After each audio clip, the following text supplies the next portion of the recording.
Hey there, and welcome. Does the idea of writing a big university paper feel, well, a little stressful? If so, you're in exactly the right place. We're going to break it all down into simple, clear steps so you can build your arguments with a whole lot more confidence.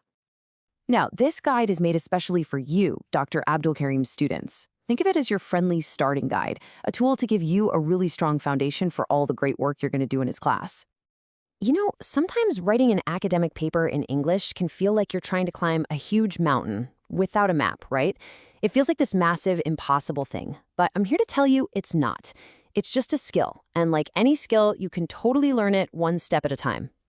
Okay, so here's our roadmap for this little journey. We'll start with the big challenge of writing. Then we'll build the perfect paragraph. We'll learn how to make your writing flow. And then we'll see how to go from a single paragraph to a full essay. Finally, we'll cover your next steps. Sound good? All right, let's dive right in. Okay, let's jump into it. What's the biggest challenge in writing? Well, before we can build anything big, we have to start small. We have to start with the single most important piece of any paper you'll ever write, and that piece is the paragraph. I want you to think about it like this. Imagine your whole essay is a house. What's it made of? Bricks, right? Well, a single paragraph, that's your brick. And here's the secret. If you can learn to make one strong, perfect brick, you can build an entire house. So that's where we're going to start. So let's get really good at making that one single brick. Because honestly, once you get this part down, everything else just clicks into place. I promise. So what goes into a perfect paragraph? It's actually super simple, just 3 parts. First, you need a topic sentence. That's your purpose. Second, supporting sentences. That's your proof. And third, a concluding sentence. That's your summary. The purpose, the proof, and the summary. That's it. That's the secret recipe. All right, first up, the topic sentence. Think of this as a promise you make to your reader. It's kind of like a road sign that says, hey, this is exactly what we're going to talk about right here. It keeps everyone, you and the reader, totally focused on one single idea. And this is the key to making that promise a really good one. See, a really great topic sentence isn't just one thing, it's 2. You've got your general topic, but then, and this is crucial, you add a specific controlling idea that narrows it down and tells us your exact point.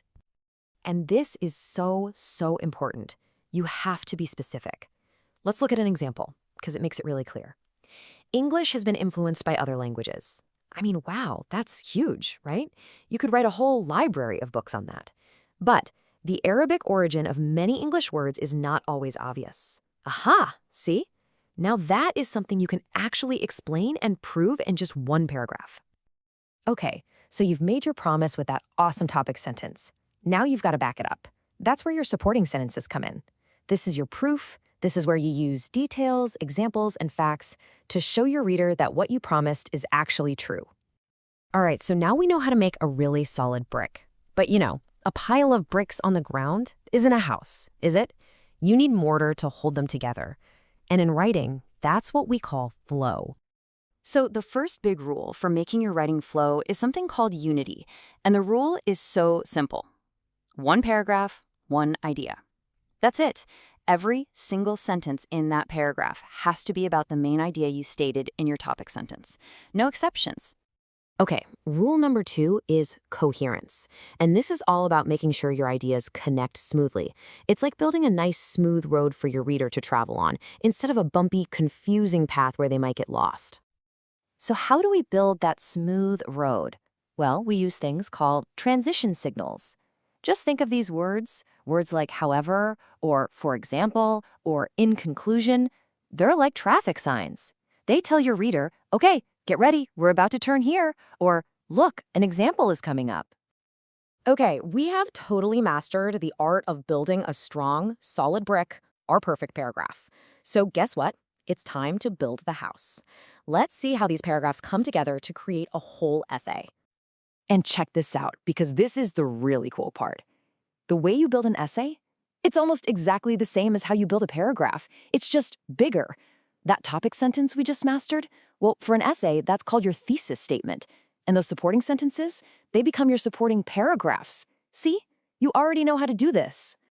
The thesis statement, honestly, this might be the most important sentence in your entire essay.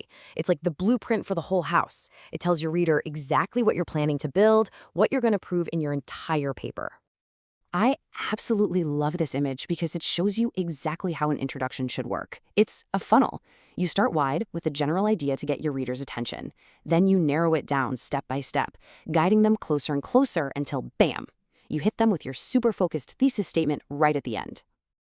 And there you have it. That's the basic map for building a strong, clear academic argument. You now have the tools, the building blocks, to start writing with way more confidence. But before we finish, I really want you to remember this. Great writing is not magic. It's a skill. Nobody just wakes up one day and is a perfect writer. You learn it. You practice it, one brick at a time. So what we've done here is give you the map. But a map isn't the journey itself, right? The real adventure, the real learning. That happens in the classroom with Dr. Abdulkareem. And that's why we have to give a huge thank you to Dr. Abdulkareem. This guide is here to help you get started, but it's not a replacement for his class, not at all. If you really want to become a strong, confident writer, you have to go to his class, participate, ask questions. That's where the real growth happens. Thanks so much for tuning in.